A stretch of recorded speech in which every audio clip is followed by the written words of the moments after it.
everybody. Welcome back to the Film Buds podcast. This is episode number 146. And my name is Henry.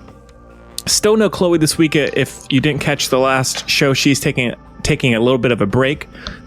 However, for the third week in a row is Jacob Bowers. So Jacob, thanks for coming back on. Hey man, how's it going?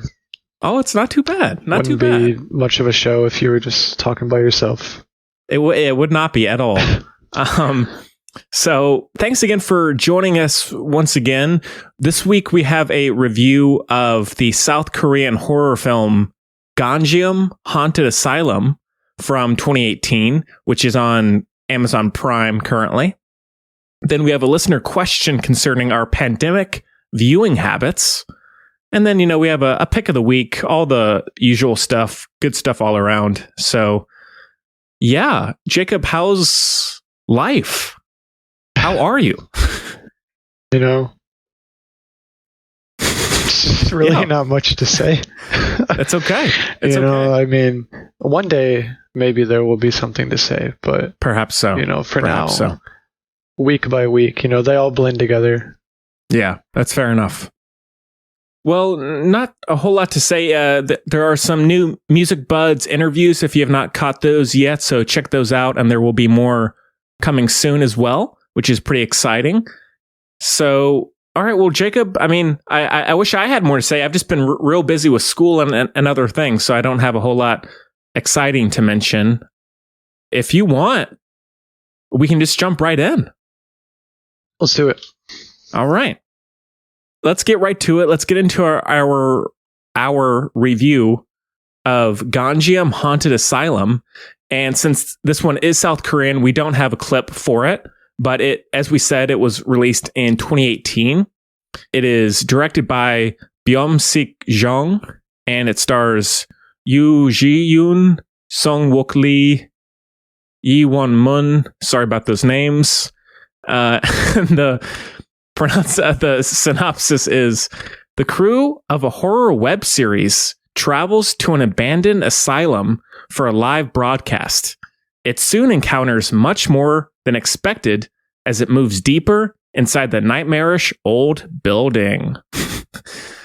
Jacob, you brought this one up last week and we're just raving about it. So thanks again for bringing it up. Do you want to kick things off? Yeah. Where did I hear about this? I think I heard about this on Twitter or something. And so I went searching for it because, I've just been watching a lot of horror movies lately, and this one sounded pretty solid. So, and I do like partaking in foreign films, as much as I can. Sure. And appreciating the art and entertainment that comes out of other countries other than just America. Yeah. Our entertainment can be pretty droll at times. Mm-hmm.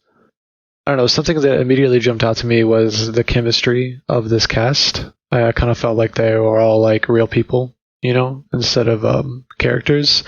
And that's something that I think was hard to do, probably considering the juvenile setup.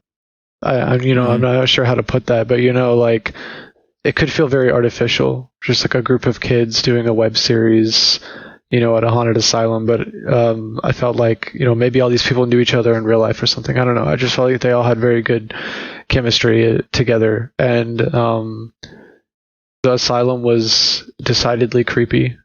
They did a very good job with the environment, real place, and the sets. A real place, you said? It is. Oh, I'm not sure I knew that. Yeah. Nice. There were a couple good twists in there as well. Stuff that you didn't see coming. Some pretty legitimately freaky stuff at the end. Kind of ramps it up to 11. Yeah. It's not often that I'm impressed by a horror movie. Yeah. Yeah, solid. Yeah. I might have more to say, but what do you have to say? Well, I had not heard of this before you mentioned it, Jacob. I like I'm always curious about found footage films, although for the most part, most Western found footage films are terrible, aside from a few. I'm very surprised more people aren't talking about this movie. I don't think it's a masterpiece, but as far as found footage films go, it's pretty great. Yeah, it's directed really well, and and one thing I hadn't really thought of, that the chemistry is very good with the cast. I thought everyone was quite good, aside from maybe the guy who comes in, who's like the last one, who is, I guess he was kind of terrible at everything that was going on. You know who I'm talking about? Yeah. The guy, I didn't love his performance, but everybody else I thought was great, especially the girl with the leather jacket, the one who had been to other haunted locations. I thought she was excellent. Yeah. And I thought that the character arcs as well were interesting and switched things up a little bit in terms of what you would expect. I thought that it's rare that I have a movie where I'm like looking at it through the cracks in my fingers a little bit. Yeah. But towards the end of this movie, like the aesthetic, the lighting, the direction, there were moments where I was doing that, like enjoying it, loving it, but like still kind of fearful of what was going to happen next. And so that really worked for me. My only disappointment, I guess you can say, is that I kind of wish it tried to stay in reality through the whole thing. I find that it kind of goes off the rails a little bit too much towards the end. I like that in a way. I thought it pulled it off well. However, I thought it was kind of playing in reality for a while, and then suddenly it turns into like Paranormal Activity, or, you know, some of these like Blumhouse movies.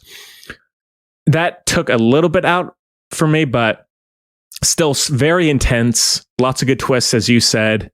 And yeah, very, like, again, very surprised I had not heard of this movie beforehand. I think from a technical perspective, one thing I really liked with the found footage was the use of head-mounted cameras that were facing the user, so that you could get, that opens up, you know, the door to so many different reaction shots, you know, because in most found footage, it's like there's still a guy that has to be the cameraman. And if you want to see the cameraman, like in something like As Above, So Below, then you have to like have multiple people have cameras and then find a way to explain why that is. You know, but like with this, they all had head-mounted cameras that were extended out and pointed towards them, so you can get, you know, shots of everyone. You know, in a reactive way. And I thought that was pretty technically intelligent. Yeah, I thought it was masterfully suspenseful at the end. You know, there was that moment with the girl in the completely dark room after her other friend has like turned or whatever, and it just keeps like cutting back and forth, and you expect it to be like right in her face, and that goes on for like 10 minutes. Yeah, that was like, amazing. That was amazing. Like, lingers.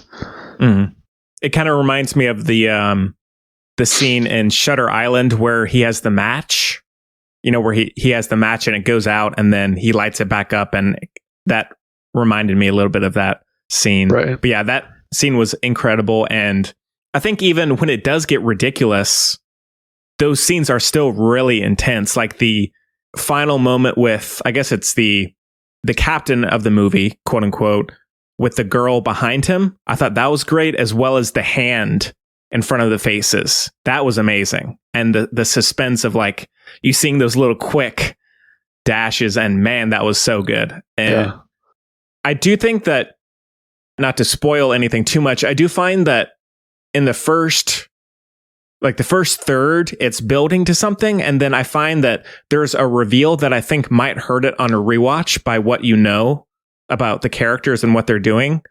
Again, that's not inherently a bad thing. I mean, it's on a first time viewing, that's not really an issue, but I do find maybe on rewatch that could hurt the movie a little bit. But the direction of that storyline works because you are with the characters that are in the dark, I guess you can say. And so I still think overall it works. There are just maybe a couple little holes in that way. But I really enjoy mental asylum, mental institution, psychological stories like that. Like I said, Shutter Island, One Flew Over the Cuckoo's Nest, which obviously those are a little bit different from this one, but I am always curious about these. Although I think that for the most part, it's very easy to exploit these situations as, taking advantage of these people's mental conditions and using it purely for entertainment. But for the most part, this one didn't really do it. I think South Korean films, a lot of the time when they're dealing with real places, real stories, that there's a little more thoughtfulness in the storytelling. And I think that one had this for the most part. Yeah, absolutely. Yeah. So what's some other stuff, Jacob? Any other standout scenes for you? Yeah, just really the first, I guess reveal of like something paranormal. I don't know, with the girl and she's like speaking in tongues or something. Right. Her eyes are like black, and it's that scene is like really creepy. And then the scene where the water is like on the ceiling and yes, they're all getting like pulled in, all the ghost activity. But I think the movie has really good build up to that as well. They don't blow it too early with like ghosts and paranormal activity and all that. It's it's this slow build. This, I guess, I was reading a ton of reviews of this. Some people don't like it because they think it's they think it's like a laborious watch or it's slow or something. And I mean, I think some people just don't care for atmosphere.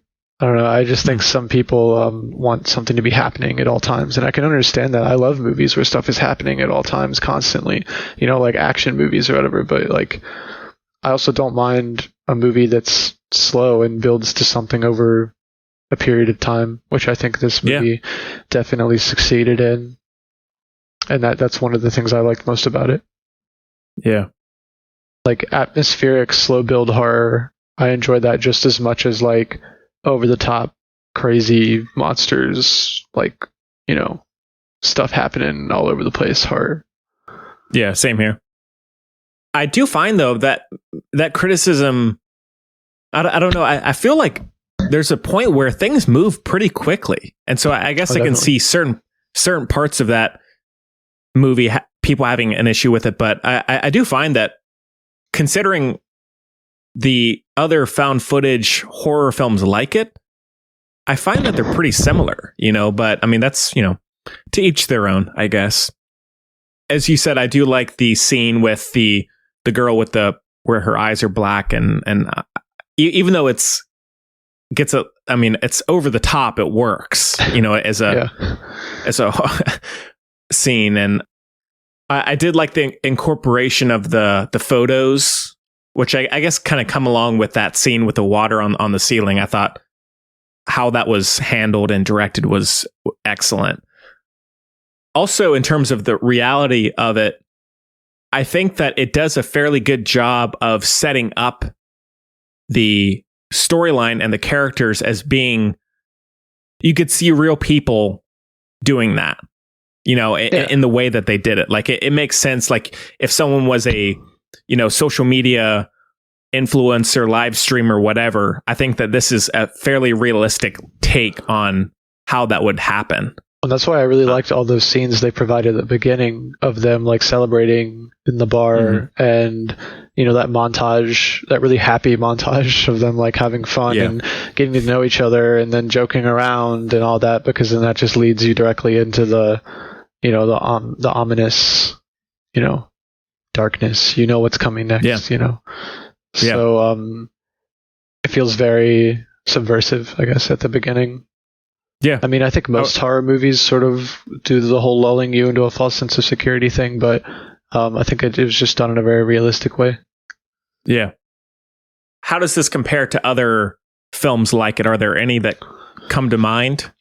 Like found footage horror, you mean? Yeah.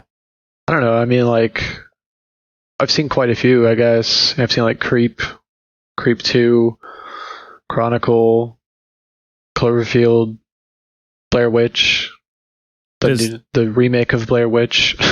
Yeah. Is this one towards the top for you? Yeah. The ones you've seen?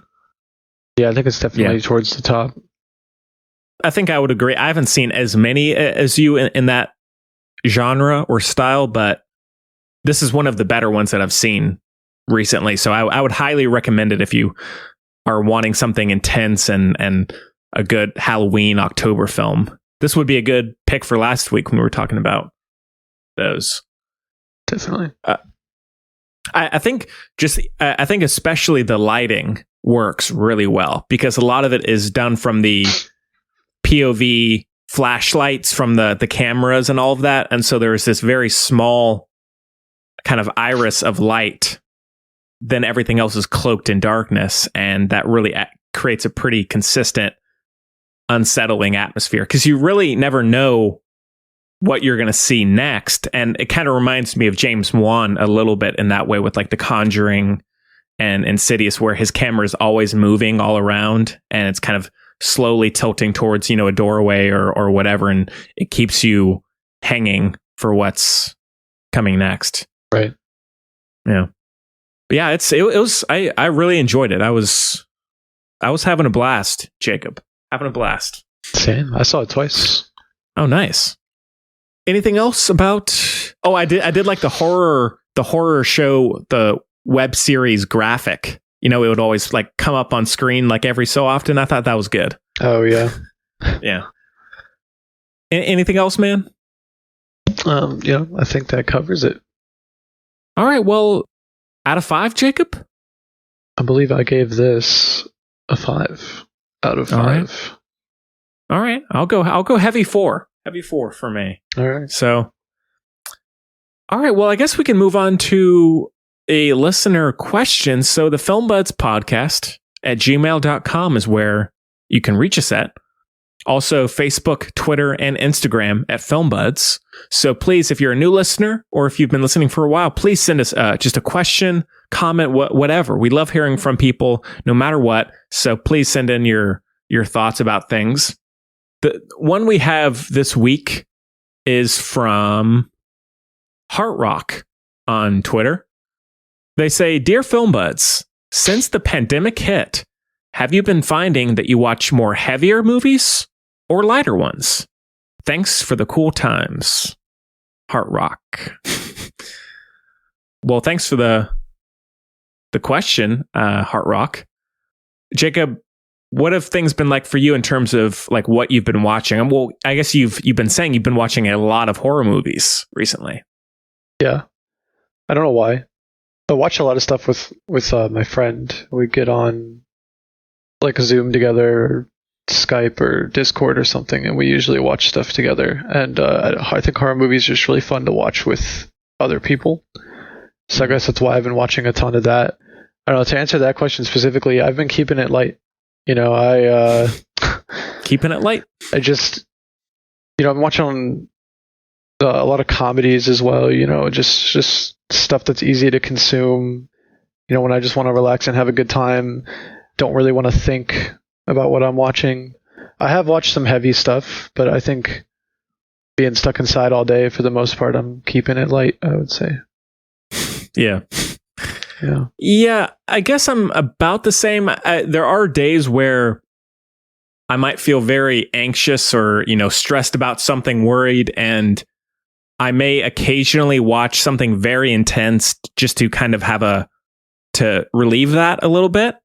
But I do find that as things get, closer to, big days coming up, I do find that stresses are high and moods are low in a lot of the time. And there have been moments recently where I've started watching something dark, like very dark, and I want to watch it. I'm like very interested in it, but then I get about 10 or 15 minutes in and I'm like, Jesus, like I need to I don't think I can handle this right now.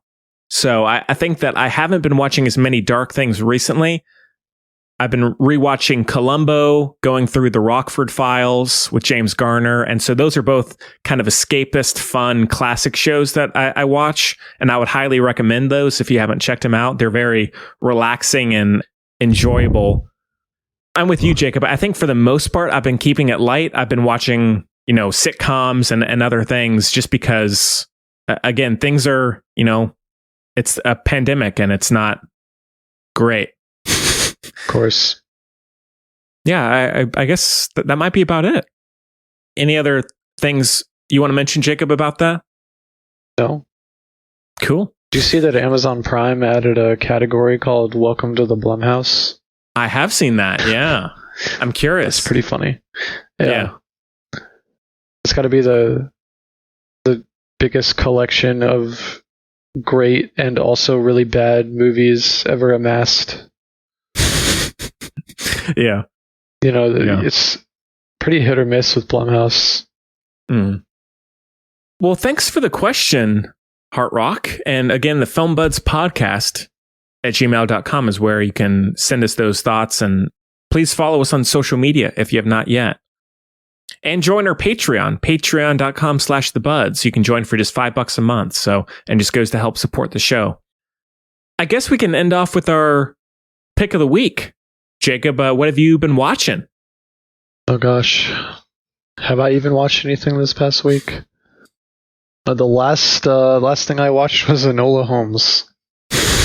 Well, What about earlier in the year when you weren't on the show? And anything that comes to mind from the summer or early fall? Yeah, I know. I mentioned Class Action Park as a standout for sure. Gonjiam, which is why we were doing this today. Yeah, check out our review of that. It's this really bizarre movie with Paul Walker and what's her name? Paul Walker and Denise Richards from 1994 called Tammy and the T-Rex. And it's the most sounds great. It is a wild time. Denise Richards plays a girl. She's dating Paul Walker. They're in high school, and then an evil scientist kidnaps him and implants his brain into an animatronic T-Rex. And then it's a love story from there. She comes to realize, this is her boyfriend and tries to rescue him and all that. It's probably one of the craziest movies I've ever seen. It doesn't even try to be good. Like, it knows exactly what it's about.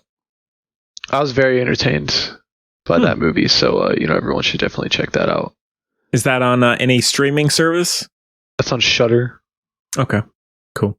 Yeah, and it's called Tammy and the T-Rex, but then in the credits, she's like credited as a completely different name. I don't know. There's like so many inconsistencies. It's like it's a wild movie. People should definitely look into Tammy and the T-Rex. Man, Paul Walker, R.I.P., of course. Have you seen 8 Below? I have not. Oh, it's a classic Paul Walker movie where I can't remember where he is, Alaska or somebody, but it's about like sled dogs.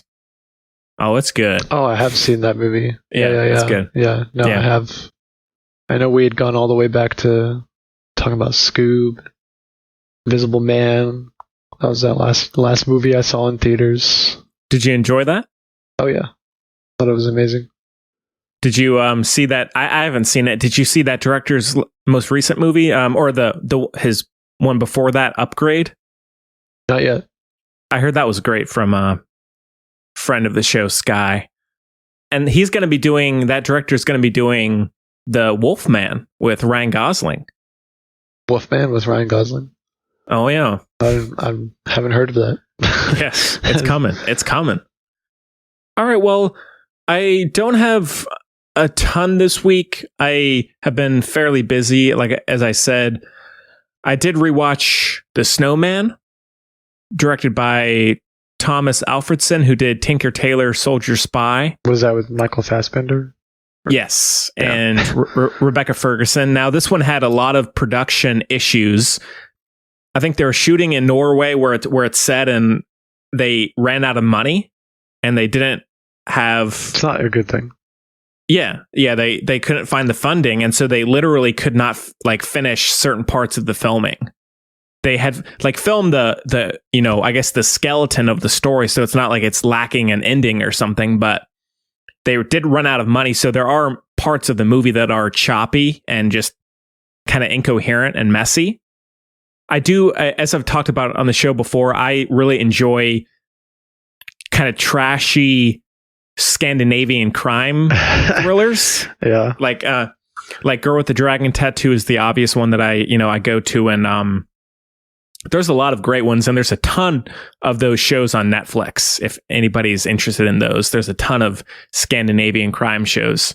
This one is not great. I love the music. I talked to the guy who did the music for it. I love the music. Absolutely.